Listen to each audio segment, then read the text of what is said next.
दिन में तू ना हो वो दिन ही नहीं, जिस जीवन में तू ना वो जीवन नहीं। इफिसियों की पत्री पहला अध्याय का 3 वचन।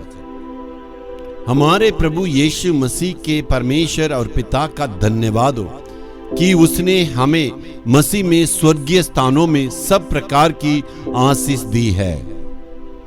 स्वर्गीय स्थानों की सब प्रकार की आशीषें परमेश्वर दी है। इसका मतलब क्या है? स्वर्गीय स्थानों की आशीष को आत्मिकता की आशीष को कहता है। आत्मिकता की आशीष के लिए प्राथमिक स्थान देना है, उसको परमेश्वर दिया, तो इसलिए परमेश्वर को हमें धन्यवाद देना है।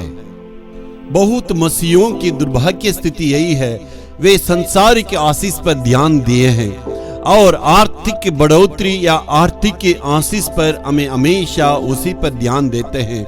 लेकिन परमेश्वर कहता है ये भी चाहिए, दुनिया की आशीष से ज्यादा बढ़कर आत्मिक आशीषों पर हमें प्राप्त करने के लिए इच्छा लालसा रखना चाहिए।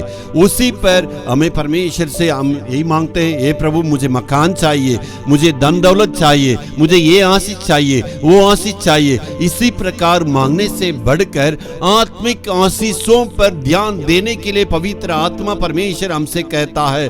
आज लोग इस प्रकार ध्यान नहीं देते हैं, उसमें प्राथमिकता नहीं देते हैं, इसलिए दुनिया की आशीषों का और लोगों के जैसे जीना चाहते हैं। हमें परमेश्वर ने इस आत्मिक आशीष को दिया है, उसको मांगने की आवश्यकता नहीं, उसको बरकरार रखने की आवश्यकता है। उसके प्रभु के लिए हमें धन्यवाद देना है।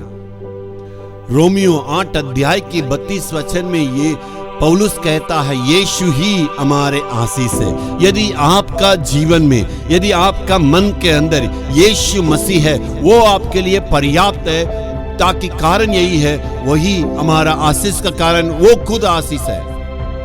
क्यों इसका कहते हैं? इसका कहने का कारण क्या है? इस दुनिया की सारे आशीषें यीशु मसीह के चरणों के नीचे है, यानी यीशु मसीह के पास सब कुछ है। यीशु मसीह यदि जीवन में आने से आपका जीवन में सारी आशीष आएगी। इसलिए कहते हैं इस दुनिया की सारे आशीषों से बढ़कर यीशु मसीह को आपके दिल में रखना है, यीशु मसीह को आपका जीवन में आने देना है। यदि यीशु मसीह आपका जीवन में आ जाएंगे, ये सारे दुनिया की आशीषें आपके पास आएगी। इसलिए दुनिया की आशीष की प्राथमिकता नहीं देना है, प्रभु यीशु मसीह को प्राथमिकता दीजिएगा। आपका जीवन में जो भी आशीष है वो अपने आप से आएगा। Hallelujah, hallelujah.